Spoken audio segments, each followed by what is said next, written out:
aircraft gets off course, it can go as far as 45 degrees off course. That's real scary. But when it does, that aircom controller, who happens to be a technical coach from outside of ourselves, that's a person who's called a therapist, a coach, a 12-step mentor, someone like that can come back to you and go, hey, you are off course. You have 15 seconds to get back on course. 15 seconds. That aircraft has 15 seconds to get back on course. How much time do you give yourself?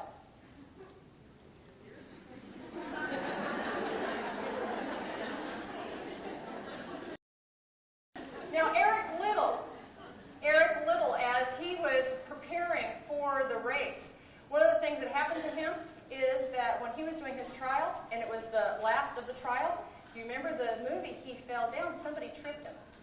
Do you think he got up and got all upset and yelled at somebody? What did Eric Little do when he fell down? He got back up, and what did he do? He ran his own race.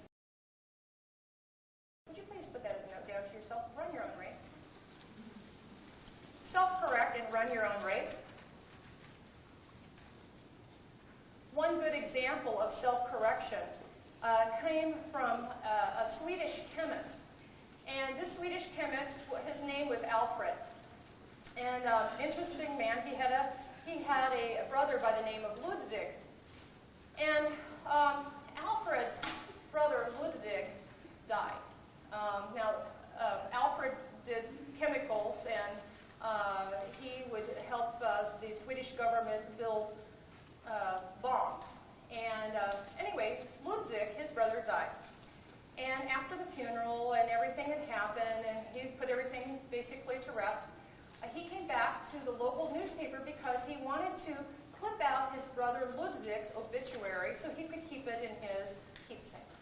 He went back to the newspaper, and there before his eyes in the newspaper was not the obituary of Ludwig, but there was the obituary of Alfred.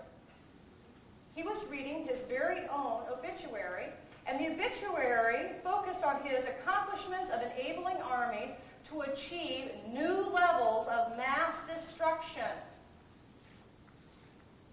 He didn't realize that is what his legacy would be.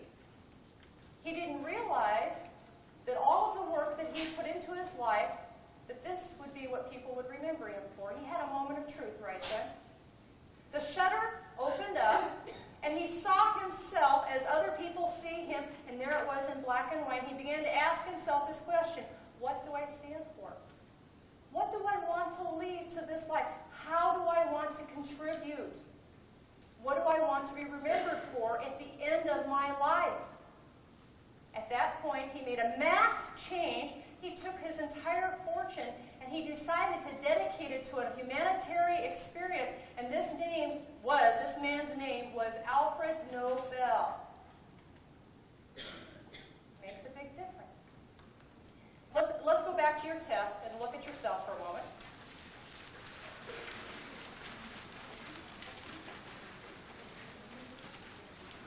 Self-correction. Self-correction. Are my commitments situational? And do I keep them only when it serves me? Do I have methods and means of understanding when I am out of alignment? Do I keep an alignment or self-correction scorecard with my family, friends, and coworkers? How am I doing? Poorly to great. Go ahead and score yourself. And if you'll write in, when I self-correct, when I go through my own recovery, what that does is it gives hope to others. It gives hope.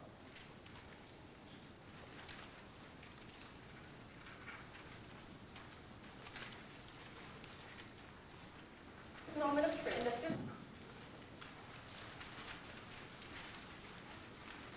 The fifth moment of truth is caring or helping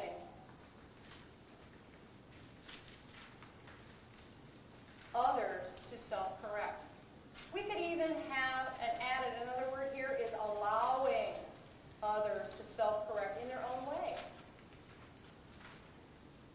Now, do you remember I said that these 5 moments of truth are sequential? How many of us have not done our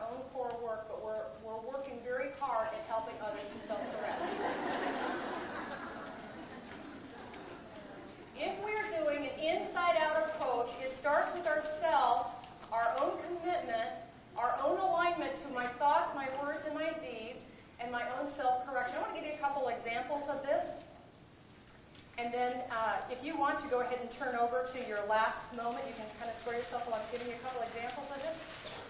Looking at your core examples, the core value for me is to be very aware of my language. I've got my master's now in neurolinguistics, and I listen to language because I feel that the language, my word is my wand in my life.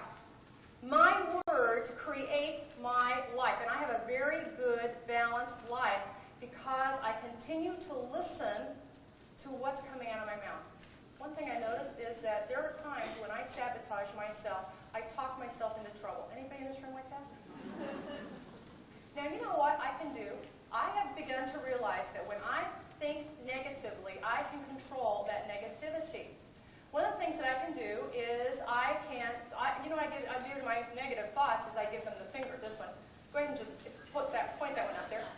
This one, okay? Now go ahead and just tap your head. And what I say to myself when I'm being negative is I say cancel, cancel. See, it's just like a computer. I push a delete button. I cancel it or erase. I just cancel it out. Cancel, cancel. Now there's times where the words come out. I may have said something to you and here it is, this negativity coming out. And I think, oh, I can't do anything about it. You know what I can do? It's like, say you and I are talking and I've said something negative. I can go, oops, cancel. I catch it right in the air. I just catch it. And I say, oops, cancel, cancel. And I cancel out that negativity. And you know what? For some reason, you don't even remember what I said.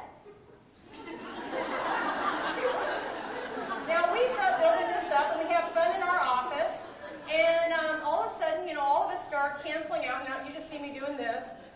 And we cancel out, and then we begin to go, oops, cancel, cancel. Now, there's times where you and I are buds, and we really have been good friends for a long time. And you're being very negative, and I can come back and say to you, cancel, cancel. I think there's something more positive in you. Very positive way of stopping a negative person. That's something that I value. I'm committed to that. And all my friends know about cancel, cancel. Now all you need to do too. So you can cancel out that negativity. And you know what? That really helps people, and it helps them by caring about them as well.